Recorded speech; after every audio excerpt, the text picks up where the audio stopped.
오늘 이 아침으로 주신 말씀은 누가복음 2장 25절에서 35절. 예루살렘에 시므온이라 하는 사람이 있으니 이 사람은 의롭고 경건하여 이스라엘의 위로를 기다리는 자라. 성령이 그 위에 계시더라. 그가 그 주의 그리스도를 보기 전에는 죽지 아니하리라 하는 성령의 지시를 받았더니 성령의 감동으로 성전에 들어가매 마침 부모가 율법의 관례대로 행하고자 하여 그 아기 예수를 데리고 오는지라. 시므온이 아기를 안고 하나님을 찬송하여 이르되 주제여, 이제는 말씀하신 대로 종을 평안히 놓아주시는도다.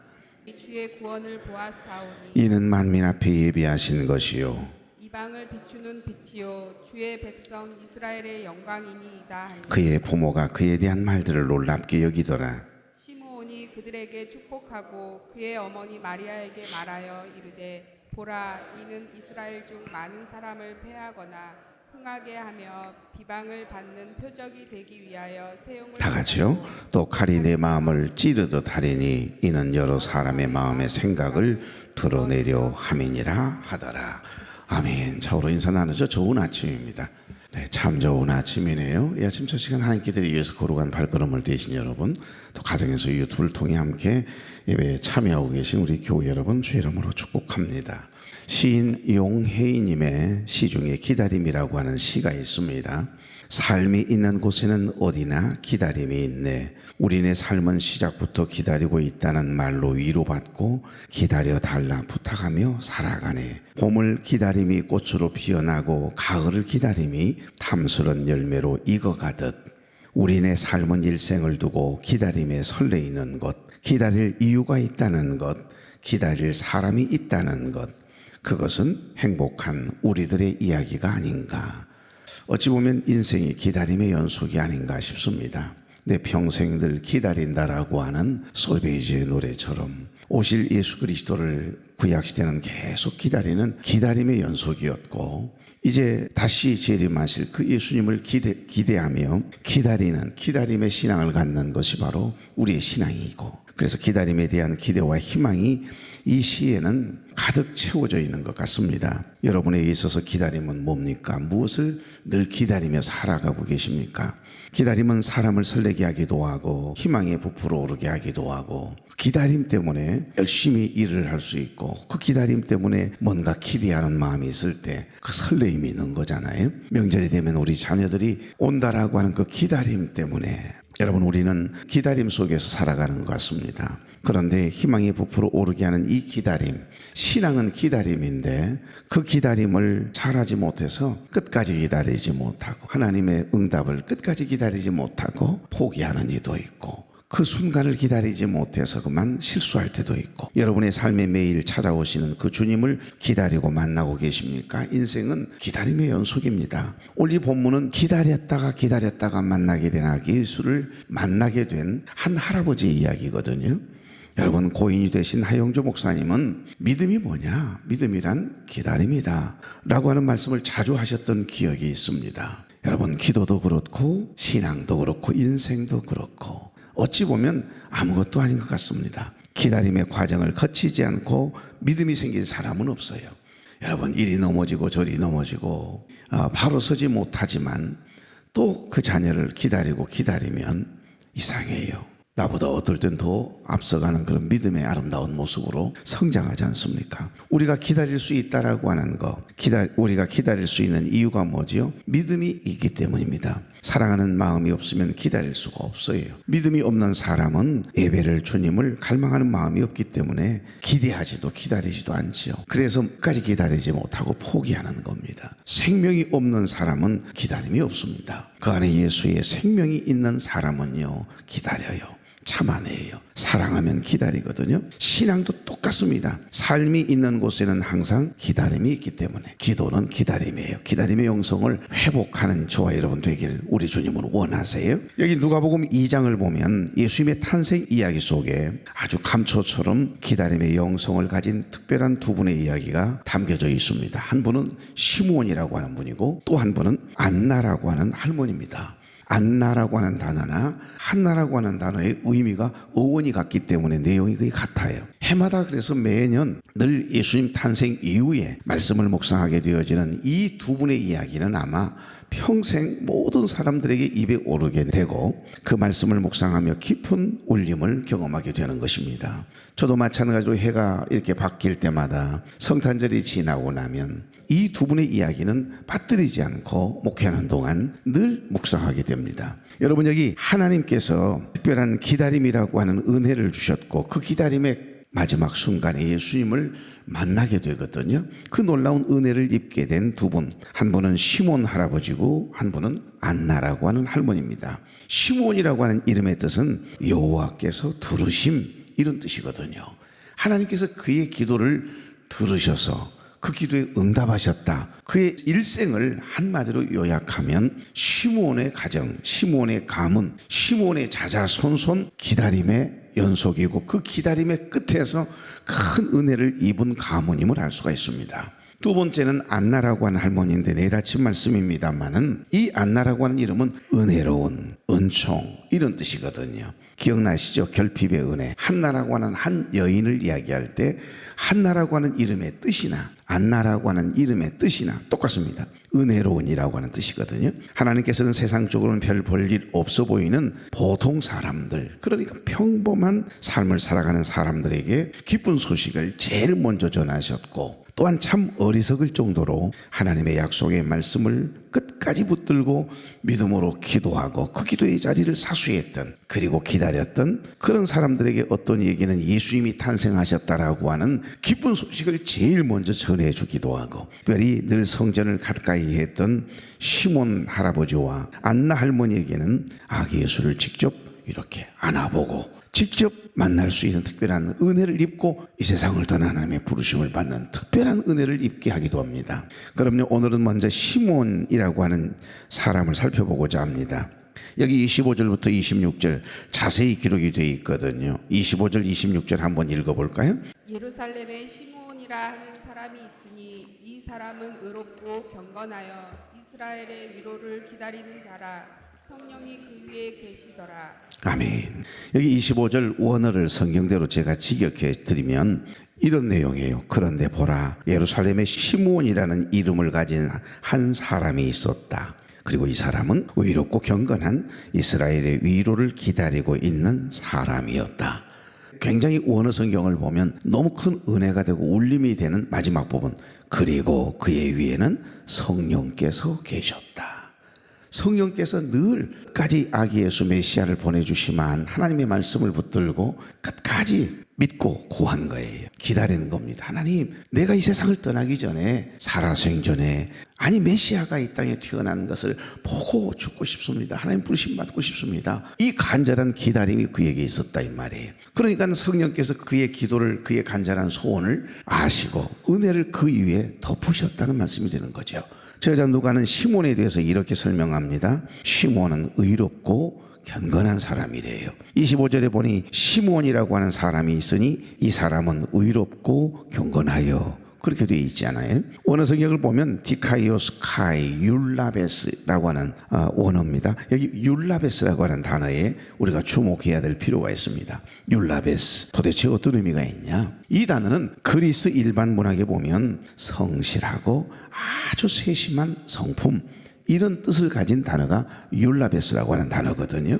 그러니까 종교적으로나 영적으로 하나님을 경외하는 자로서 민감하고 신실하게 율법을 지키는 사람을 가리켜서 율라베스라고 하는 단어를 사용합니다. 그러니까 그는 하나님 보시기에 늘 경건하고 의로운 사람이었어요. 늘 기도의 자리를 사수하고 늘 성전을 가까이 하고, 누구보다도 삶이 모든 사람들에게 그의 말 한마디 한마디가 의로웠다 이 말입니다. 시몬은 예루살렘에 살았습니다. 이 말씀은 늘 성전을 가까이 했다는 이야기가 되겠지요.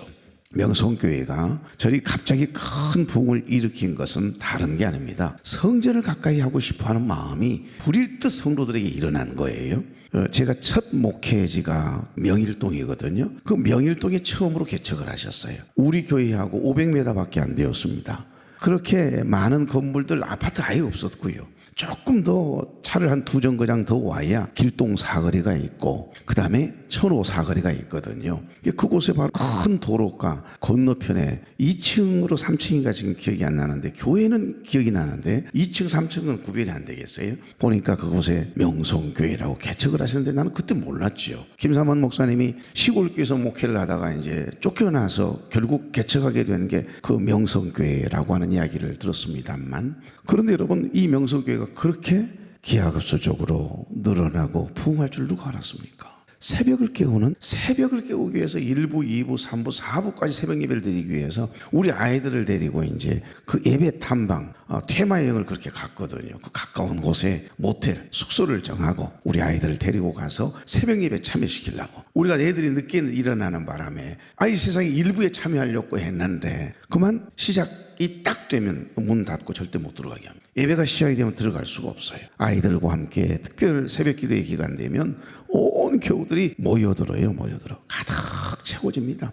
이러다 보니까 그 은혜 안에 모든 사람들이, 모든 성도들이 아무리 비싸더라도 교회 가까운데 내가 더 줄 테니까 이 집을 내놔라 이러면서 그 주위에, 성전 주위에 최대한 가까이에서 신앙생활하고 싶어하는 사람들이 모여들어서 그 큰 교회를 이루게 된 겁니다. 세습의 문제만 없었더라면 김삼환 목사님은 아마 모든 어려움의 문제, 물질적인 어려움의 문제로 인해서 저 제주도 이기풍 선교 기념관을 지어놓고 비시비시 쌓여가면서 이제 이게 넘어졌거든요.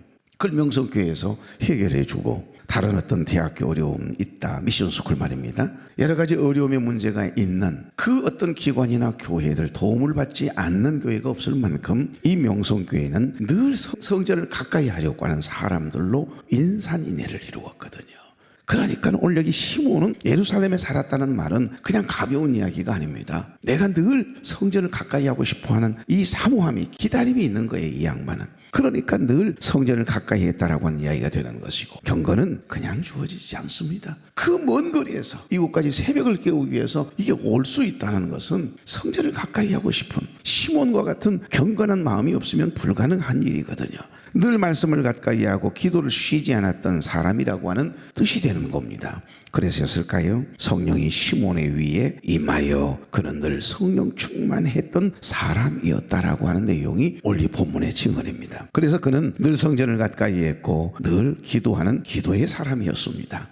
요셉과 마리아는 시몬의 찬양과 기도 소리를 듣고 깜짝 놀래거든요. 33절 보십시오. 그 부모가 그 아기에 대한 말들을 귀히 여기더라. 그리고 시몬은 마리아에게 뭐라고 말하죠?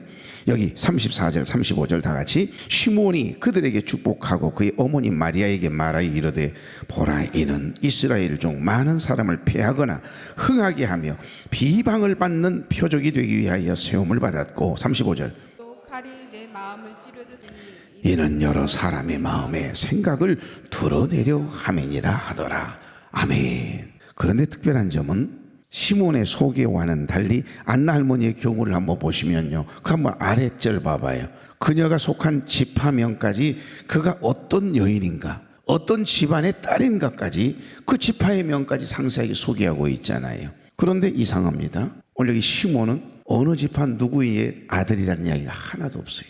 그 이유가 뭘까요? 그럴 만한 이유가 있는 겁니다. 여기 시몬이라고 하는 인물은 학자들의 주장에 의하면 유대 랍비 중에 당대의 최고의 랍비였던, 그러니까 힐랄의 아들이고 최고의 랍비로 존경받았던 유명한 랍비가 있었습니다. 그 가말리엘의 아버지로 알려져 있습니다. AD 13년에 사내들인의 수장이 된 사람이라고 말하는 학자들도 있고요. 그러니까 그 집안에서 신실한 그 경건의 습관이 몸에 배어있는 가문임을 우리에게 말씀하는 겁니다.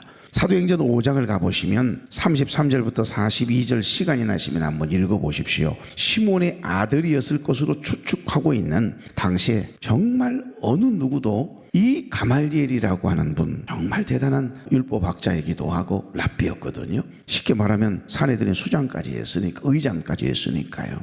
근데 이분은 정치적인 성향이 있는 사람이 아니에요. 아주 지극히 경건한 사람이고 의로운 사람이고, 모든 백성들이나 아무리 종교 지도자라고 할지라도 가말리엘이라고 하는 이 랍비 앞에서는 고개를 숙이고 아무리 큰 소리를 내다가도요, 가말리엘이라고 하는 그 어르신이 일어나서 한마디 하면 모두가 잠잠해지고요, 그렇게 하겠습니다. 이렇게 말할 정도로 굉장히 존경을 받았던 최고의 랍비가 바로 가말리엘입니다. 그런데 여러분 여기 53절에 보시면 바리새인 가말리엘은 율법 교사로 모든 백성에게 존경을 받는 자라. 공회 중에 일어나 명하여 사도들을 잠깐 밖에 나가게 하고, 무슨 말이냐면 예수님을 십자가에 피 흘려 죽게 했던 불의했던 이 종교 지도자들이 이제는 베드로와 사도들까지 없애버려야 되겠다, 죽여버려야 되겠다라고 하는 결의를 한단 말입니다, 몰래. 그래서 이 모습을 가만히 지켜보고 있던 한 사람이 회의 중에 조용히 일어나요. 그리고 당시에 모든 백성들의 존경을 받고 있었던 바리새인 가말리엘이 한마디 하거든요. 39절 보면 사도들을 죽이려고 하는 공회 의원들을 자칫 잘못하면 이제 사도 베드로도 사도들도 죽게 됐습니다. 그런데 순간 가말리엘이 일어나서 하는 이야기가 35절 39절이거든요. 이스라엘 사람들아, 너희가 이 사람들에게 대하여 어떻게 하려는지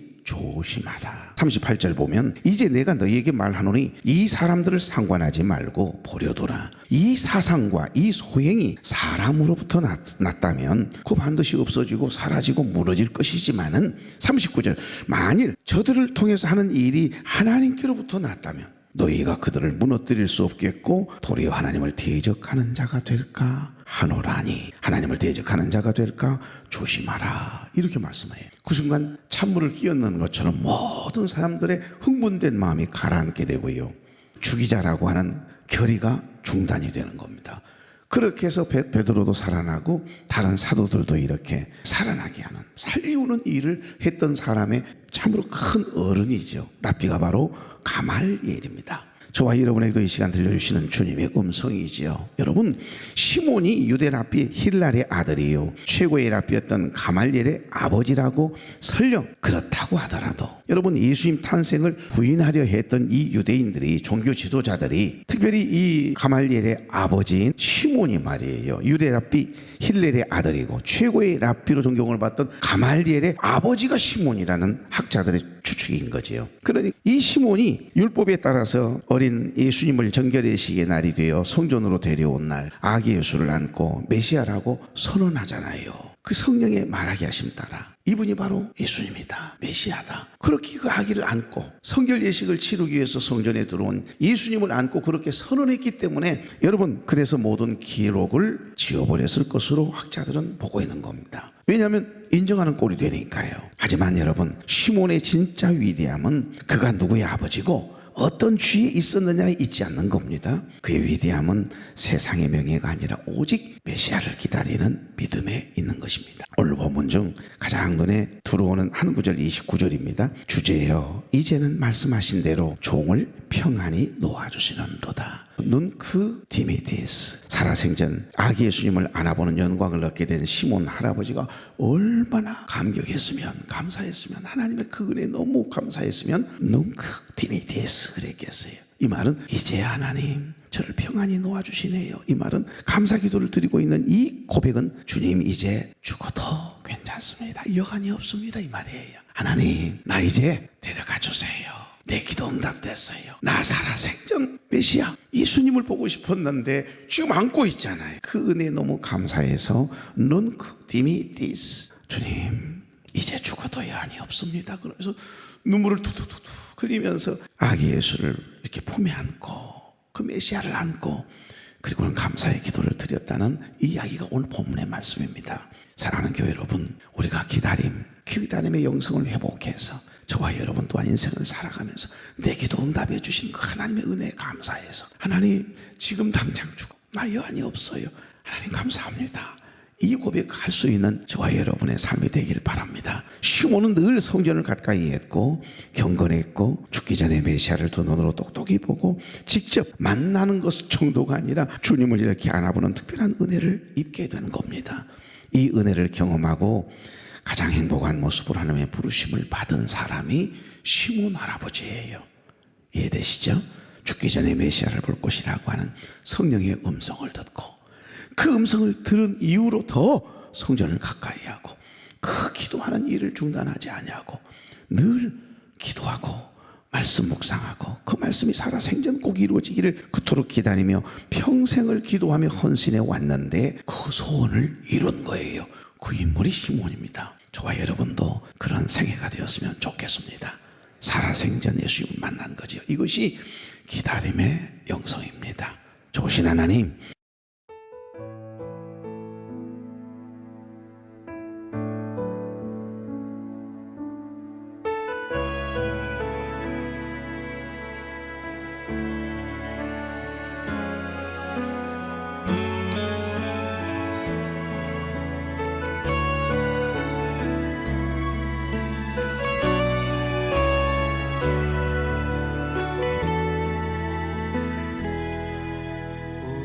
오래전부터 날 누르는 내 안에 깊은 절망, 아무 희망도 어떤 기대도 내게 없는데 사람들의 외면과 날 거절하는 눈빛, 아픈 상처로 짙은 어둠으로 깊이 빠져만 가는데 어디선가 내게 들리는 하나님 아들 주님 이야기, 그분이라면 그의 옷자락이라도 내 마지막 소망이니 주님을 만났네. 옷자락에서 전해지는 사랑,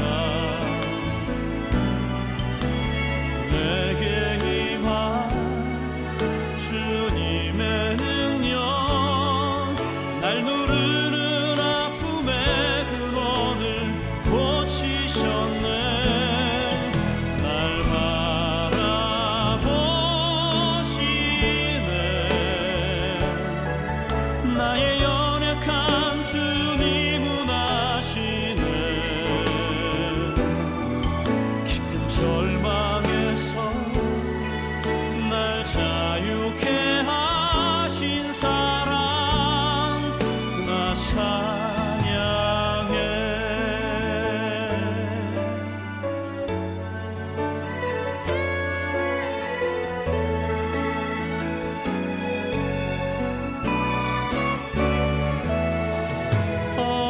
어디선가 내게 들리는 하나님 아들 주님 이야기, 그분이라면 그의 옷자락이라도 내 마지막 소망이니 주님을 만났네. 옷자락에서 전해지는 사랑, 내게 임한 주님의 능력, 날 누르는 아픔의 근원을 고치셨네. 날 바라보시네. 나의 연약한 주님은 아시네. 깊은 절망에서 날 자유케 하신 사랑,